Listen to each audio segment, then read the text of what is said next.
ये आप क्या कह रहे हैं इंद्रदेव? नंदिनी को आप कैसे लेके जा सकते हैं? विवशता, विवशता श्री बलराम।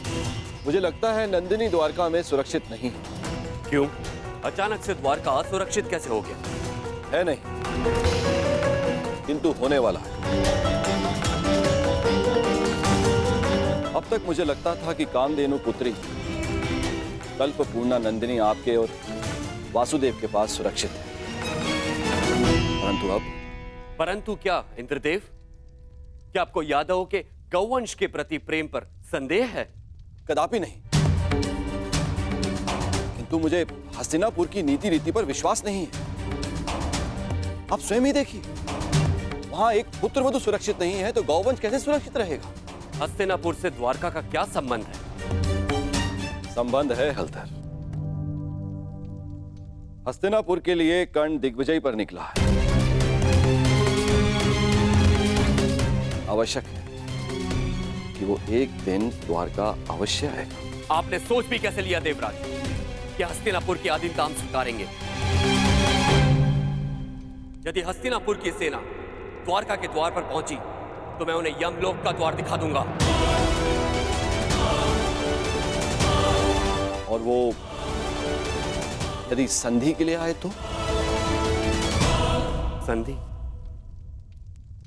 संधि तो एक बहुत अच्छा विकल्प है। संधि से विकास के द्वार खुलते हैं। बड़े ही भोले हैं आप महाबली। आप उस हस्तिनापुर से संधि करेंगे जहां पुत्र वधू के वस्त्र हरण किए गए। आप उस हस्तिनापुर से संधि करेंगे जहां आपके फुफेरे भाइयों को द्यूत में छल कपट से हराया गया। याद रहे, कर्ण भी उनके साथ है। एक सूत पुत्र से संधि करेंगे आप? द्वारका में वर्ण भेद नहीं है इंद्रदेव। किंतु कर्मों का क्या? उस कर्ण ने छल कपट करके अपने गुरु से विद्या प्राप्त करी।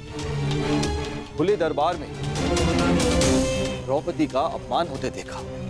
आपके बहनोई अर्जुन के प्राणों का प्यासा है वो, कोई योद्धा नहीं है वो, एक छलिया है।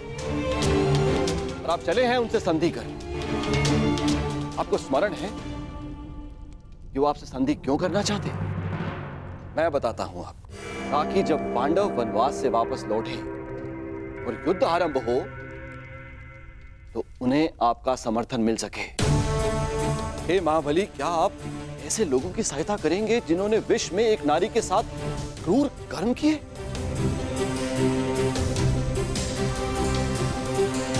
तो और क्या विकल्प हो सकता है इंद्रदेव? यदि कोई मित्रता का हाथ बढ़ाने के लिए आपके घर तक आए तो आप उसे कैसे ठुकरा सकते हैं? यदि मित्रता का अवसर ही ना दिया जाए तो? कैसे?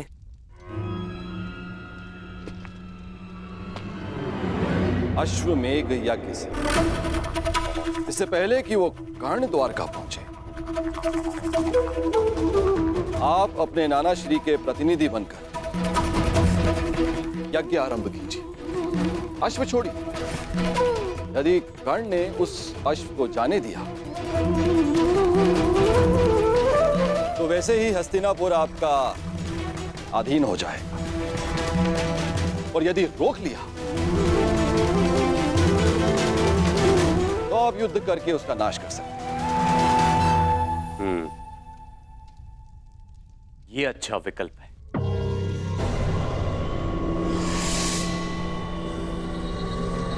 यदि ऐसा है तो मैं नंदिनी को आपके सानिध्य और आपकी सुरक्षा में छोड़ने के लिए तैयार हूं।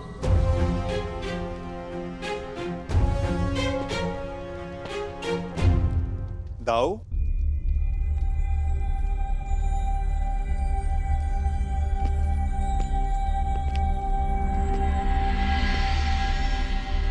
बिना कर्ण की मंशा जाने उससे युद्ध करना मुझे उचित प्रतीत नहीं होता दाऊ।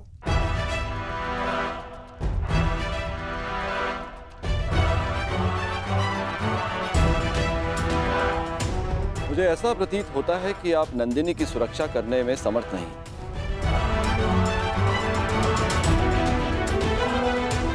ऐसी स्थिति में आप उसे लौटा ही दीजिए। यदि नंदिनी यहां से गई तो द्वारका का अपमान होगा, जो मुझे स्वीकार नहीं। नंदिनी यहीं पे रहेगी।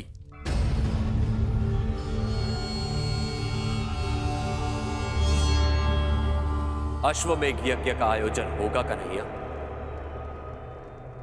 ये तुम्हारे ज्येष्ठ का आदेश है।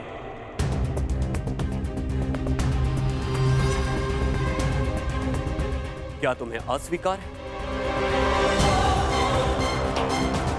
यदि अश्वमेघ यज्ञ नहीं हुआ तो नंदिनी द्वारका को छोड़कर चली जाएगी और यह द्वारका के लिए बहुत ही अपमानजनक बात होगी।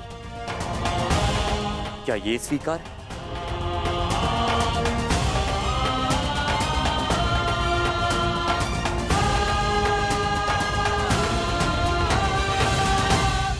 मैं आपके आदेश के परे कहां हूं दाऊ। जैसी आपकी इच्छा।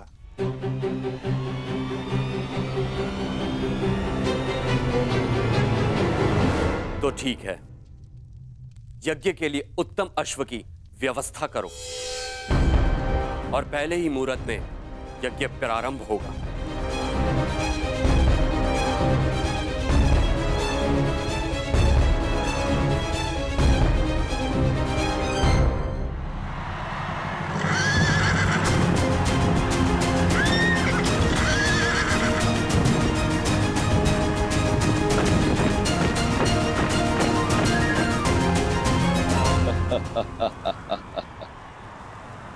इसे कहते हैं समय का चक्र।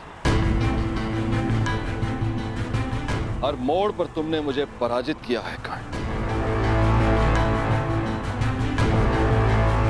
लेकिन अब तुम्हारे पास कोई विकल्प नहीं। यदि द्वारका के अश्व को जाने दिया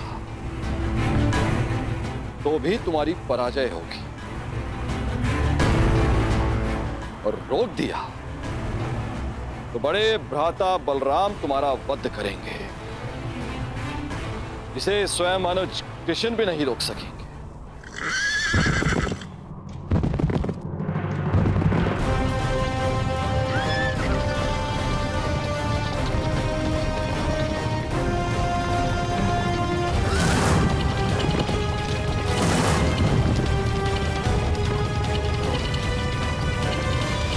रुको!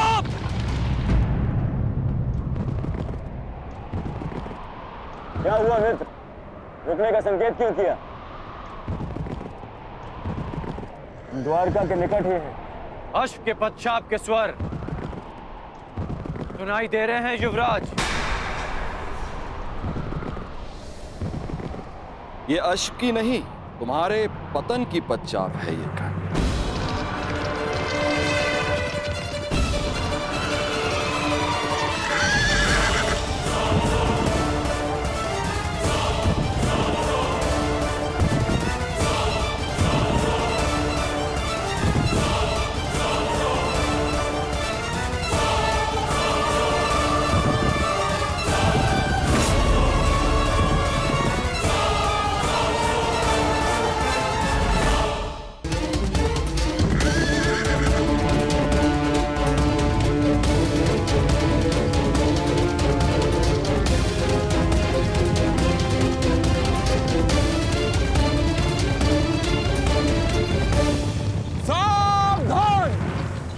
अश्वमेघ यज्ञ का अश्व है जो श्री बलराम और श्री कृष्ण की सुरक्षा में है। इसे रोकने वाला नारायणी सेना के साथ युद्ध को निमंत्रण देगा। अंगराज, ये अश्वमेघ यज्ञ कर रहे हैं तो हम भी दिग्विजय यात्रा पर निकले हैं। रोक लो ये अश्व, हो जाने दो युद्ध। आज उस छलिए कृष्ण को भी हस्तिनापुर के वाणों का स्वाद चखने दो। नहीं मामाश्री, बात केवल कृष्ण की नहीं, अलदर बलराम की भी। एक बार बलराम ने हमारी मित्रता स्वीकार कर ली, फिर जीवन भर पांडव हमारे समीप नहीं आ पाएंगे और ना ही कृष्ण हमारा कुछ भी बिगाड़ पाए। कर्ण, बलराम जैसे महाबली वीर से अभद्रता उचित नहीं।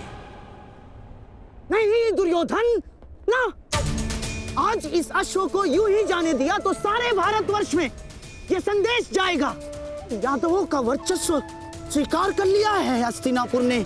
ना मेरे सम्राट ना। कर्ण, तुम हस्तिनापुर की सेना के सेनापति हो, स्मरण रहे। तुम्हारी विजय मेरे सम्राट दुर्योधन के नाम अवश्य होगी, परंतु तुम्हारी पराजय तुम्हारे मस्तक का ही कलंक बनेगी। कर्ण, स्मरण रखना। सोच क्या रहे हो कर्ण? रोक लो ये अश्व। कर्ण, ये अश्व रोक लो।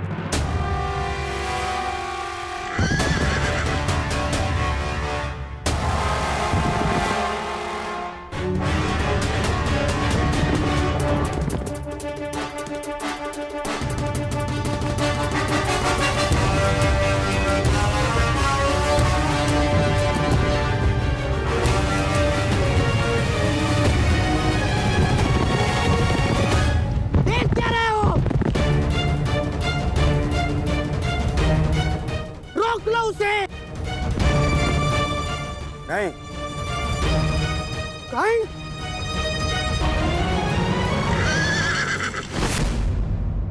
go!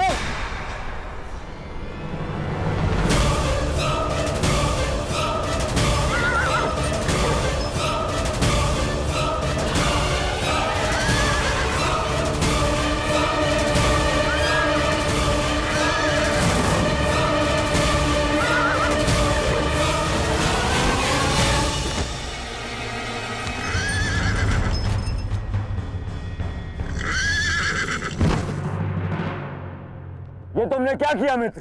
अब श्री बलराम का कोप सेना होगा हमें। अश्व को रोका गया है। आक्रमण!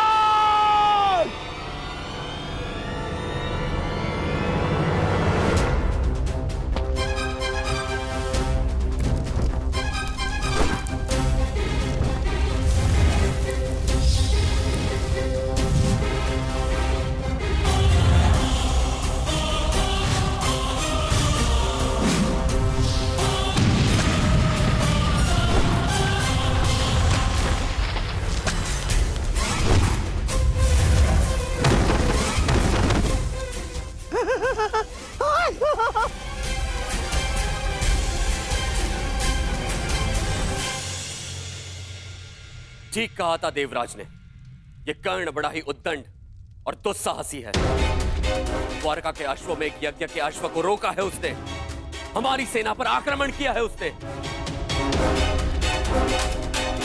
मैंने कहा था ना दाऊ कि ये योद्धा तनिक विकट है, परंतु उसने अभी तक बलराम के हल और गदा की विकटता नहीं देखी है। हस्तिनापुर को अपने हल की नोक से उखाड़कर भूमि में गाड़ दूंगा मैं जानता हूं कि तुम्हें कर्ण प्रिय है, परंतु जो भी द्वारका के सम्मान की सीमा को लांघे वो मुझे प्रिय नहीं। अब कर्ण को मेरा सामना करना ही होगा। अब जैसी आपकी इच्छा दाऊ। मैं तुम्हारी इच्छा जानना चाहता हूं कन्हैया, क्या इस युद्ध में तुम भाग लोगे या नहीं? अब दाऊ की इच्छा है तो कन्हैया को तो आना ही होगा, परंतु क्या?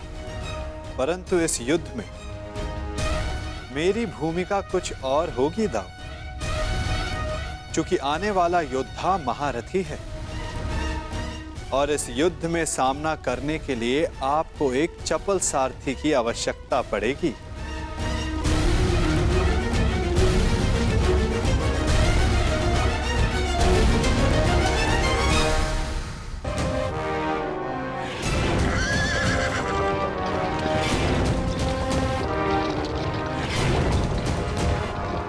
लो सम्राट, ये छलिया सारथी बनकर आया है, अर्थात शस्त्र नहीं उठाएगा। विजय निश्चित है सम्राट, विजय निश्चित है हमारी।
द्वारका के अश्व को रोकने वाले कर्ण,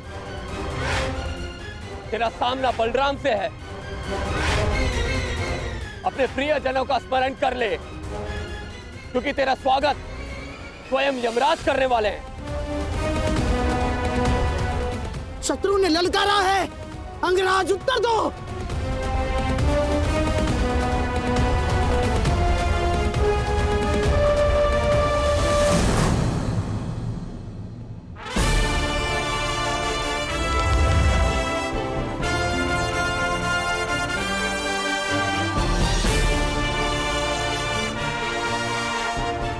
इस छलिए कृष्ण ने हमारे कई बनते काम बिगाड़े हैं दुर्योधन।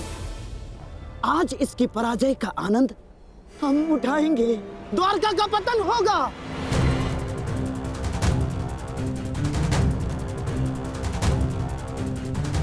और फिर तुम्हें पांडवों का कोई भय नहीं होगा।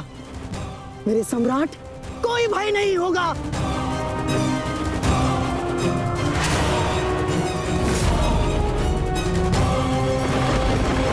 बाण संधान करो कर्ण। तुमने बाण संधान किया और मेरा प्रतिशोध पूर्ण होगा। आज मेरे एक परम शत्रु की हार निश्चित है, या तुम्हारी या कृष्ण की।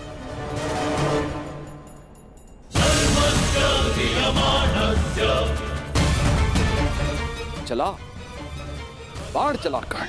ये तेरे बाण ही तेरी मृत्यु का कारण बनेंगे। देख रहे हो कन्हैया, जिस कर्ण से तुम्हें इतना स्नेह है वो कितना दृष्ट है।